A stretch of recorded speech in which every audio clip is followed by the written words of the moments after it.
আসসালামু আলাইকুম। আপডেট রাতের সর্বশেষ সংবাদে স্বাগতম। শুরুতে জানিয়ে দেব সংবাদ শিরোনাম। বাবার পথ ধরে ধানের শীষের প্রতীক পেতে যাচ্ছেন যেসব নেতারা। গণভোটে হাজার কোটি টাকা কি ইসলামী ব্যাংক দেবে, প্রশ্ন আব্দুস সালামের।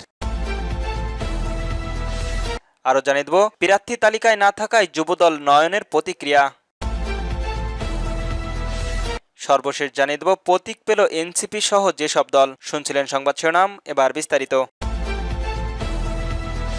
বাবার পথ ধরে ধানের শীষের প্রার্থী হচ্ছেন যারা। প্রার্থী হিসেবে নতুন পুরনো মিলে যে 237 জন বিএনপি বেছে নিয়েছেন, তাতে স্থান পেয়েছেন দলটির দ্বিতীয় প্রজন্মের বেশ কিছু নেতা। ধানের শীষে টিকিয়ে রাখার প্রতিদ্বন্দ্বিতায় নামতে যাওয়া যেসব প্রার্থীর মধ্যে বেশ কিছু আগে থেকেই জাতীয় নির্বাচন প্রার্থী হিসেবে যোগ দিয়েছিলেন। দু একজন দায়িত্ব পালন করেছেন সংসদ সদস্য হিসেবেও। পঞ্চগড় এক আসনের সাবেক স্পিকার জমির উদ্দিন সরকারের জায়গায় তার ছেলে মোহাম্মদ শাওন জমিদারকে ধানের শীষের টিকিয়ে দিয়েছেন বিএনপি। নওশন বিএনপির আন্তর্জাতিক সম্পর্কের বিষয়ক সম্পাদক, সাবেক যুব ও ক্রীড়া ও সমাজকল্যাণ প্রতিমন্ত্রী ফজলুর রহমান পল্টনের মেয়ে ফারজানা শারমিন পুতুলকে নাটোরের এক আসনের প্রার্থী হিসেবে দিয়েছে বিএনপি। আইনজীবী পুতুল নাটোরের জেলায় বিএনপির যুগ্ম আহ্বায়ক। অন্তর্বর্তীকালীন সরকারের গঠন করার দুর্নীতি দমন কমিশনের বিষয়টি সংস্কার কমিশনের সদস্য ছিলেন তিনি। কুষ্টিয়ায় 2 আসনে সাবেক সংসদ সদস্য আব্দুল রব চৌধুরীর ছেলে ধানের শীষের প্রার্থী হিসেবে মনোনয়ন দেওয়া হয়েছে বিএনপির কেন্দ্রীয় নির্বাহী কমিটির সদস্য রব। সুপ্রিম কোর্টের দুর্নীতি দমন কমিশনের প্যানেলের আইনজীবী, সাবেক খাদ্য ও তথ্য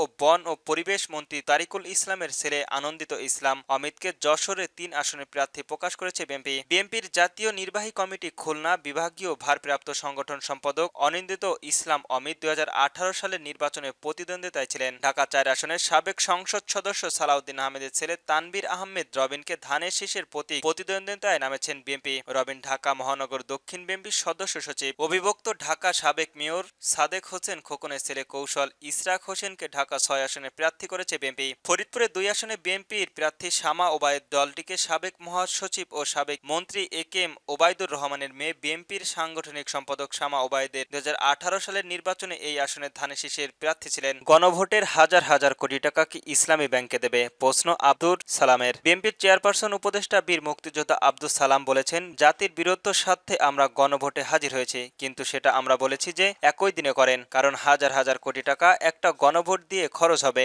এর একটা টাকা কোথা থেকে আসবে? এটাকে ইসলামী ব্যাংক থেকে আসবে নাকি এটা জামাত দেবে? তিনি বলেন, এটা তো জনগণের পকেট থেকে যাবে, সেই চিন্তা কিন্তু তারা করছে না। অর্থনীতিতে 12টা বাজুক, মানুষ না খেয়ে মারা যাক, তাদের কিছু যায় আসে না, কিন্তু তাদের দাবিটা মানতে হবে। মঙ্গলবার দুপুরে রাজধানীর নয়াপল্টনের আনন্দ ভবন কমিউনিটি সেন্টারের অবিভক্ত ঢাকা সিটি কর্পোরেশনের সাবেক মেয়র, সাবেক মন্ত্রী ও অবিভক্ত ঢাকা মহানগরের বিএনপি সাবেক সভাপতি সাদেক হোসেন খোকন ষষ্ঠ মৃত্যুবার্ষিকী উপলক্ষে আয়োজিত আলোচনা ও দোয়া মাহফিলে তিনি একথা বলেন। আব্দুল সালাম বলেন, দীর্ঘদিন একটা রাজনীতির দল আমাদের কাঁধের উপর ভর করেছিল। 5ই আগস্টের পর হঠাৎ করে তাদের চেহারাটা পাল্টে গেল। তাদের যখন দুঃসময় ছিল তখন তাদেরকে কিন্তু বিএনপি ছাড় দেয়নি, তাদেরকে আমরা কাঁধে করে ধরে রেখেছিলাম। যখন তাদেরকে কোনো প্রতিক্রিয়া ছিল না, দলের নিবন্ধন ছিল না, বাতিল হয়ে গেছিল, তখন কিন্তু এই বিএনপি ধানের শীষকে দিয়ে তাদেরকে নির্বাচন করার সুযোগ করে দিয়েছিল। আর আজকে মনে হচ্ছে যে তারাই বিএনপির প্রতিনিধিত্ব দল হিসেবে দাঁড়িয়ে গিয়েছে, কিন্তু জনগণের মাঝে প্রতিদ্বন্দ্বী হিসেবে এখনো আমরা আসতে পারিনি। জামাত দেশের আরেকটু অস্থিরতা আনার জন্য চেষ্টা করছে উল্লেখ করে তিনি বলেন, 72 থেকে 75-এর আওয়ামী লীগের সেই দুঃশাসনের কারণে আওয়ামী লীগকে কিন্তু তারা এদেশের মানুষ আর কখনোই গ্রহণ করতে চায়নি, কিন্তু আমরা দেখেছি সেই সময় তারা 86-তে কিভাবে আওয়ামী লীগকে জনগণ জায়গা দিয়েছিল, তাদের সঙ্গে মিলে গিয়েছিল। আমরা দেখেছি অন্তর্বর্তী পর্যায়ের বিএনপির বিরুদ্ধে আন্দোলন করে কিভাবে পরাজিত ফ্যাসিবাদীকে তারা ক্ষমতায় আনার রাস্তা করে দিয়েছিল। অনেকের প্রশ্ন করতে চাই, আজকের যখন পরাজিত ফ্যাসিবাদের বিরুদ্ধে পূর্ণ জাতি ঐক্যবদ্ধ সব, তাহলে কেন আপনারা আজকে বিএনপির বিরোধিতা না করে বাংলাদেশের বিরোধিতা করছেন? প্রার্থীর তালিকায় না থাকায় যুব দলের নয়নের প্রতিক্রিয়া। জাতীয় সংসদ নির্বাচন উপলক্ষে সোমবার প্রাথমিকভাবে 237 আসনের প্রার্থী দল ঘোষণা করেছে বিএনপি। গুলশান কার্যালয়ের এক সংবাদ সম্মেলনে বিএনপির মহাসচিব মির্জা ফখরুল ইসলাম আলমগীর এর নাম ঘোষণা করেন। এদিকে ঢাকা মহানগর দক্ষিণ যুব দলের সদস্য সচিব রবিউল ইসলাম নয়ন বেশ সংস্ক্রিয়ভাবে উপজেলা গণসংযোগ চালিয়ে যাচ্ছিলেন, কিন্তু সম্ভাব্য তালিকায় তিনি নেই। মাগুরা ২ আসনে বিএনপির প্রার্থী হিসেবে দলটির ভাইস চেয়ারম্যান নিতাই রায় চৌধুরী নাম প্রকাশ করেছেন। নয়ন বিষয়টি মেনে নিতে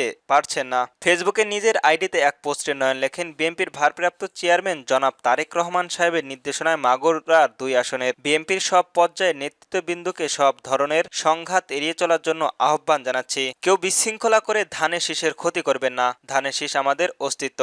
জেলা থেকে ওয়ার্ড পর্যন্ত সংগঠন পরিচালন সংস্ক্রিয় ভূমিকা রাখার পাশাপাশি বিভিন্ন শ্রেণীর পেশার মানুষের কাছে জনপ্রিয়তা অর্জন করেছেন তিনি। বিগত সরকারের আমলে পুলিশের নির্যাতনের শিকার হওয়া নয়ন সাহসী ও নেতৃত্ব ও দলীয় ত্যাগের জন্য পরিচিত মুখ। মাগুরায় মোহাম্মদপুর উপজেলায় নাইটার্স ইউনিটের পানিঘাটা গ্রামের আক্কাস শেখের ছেলে রবিউল ইসলাম নয়ন ছাত্রজীবন থেকে রাজনীতির সঙ্গে যুক্ত।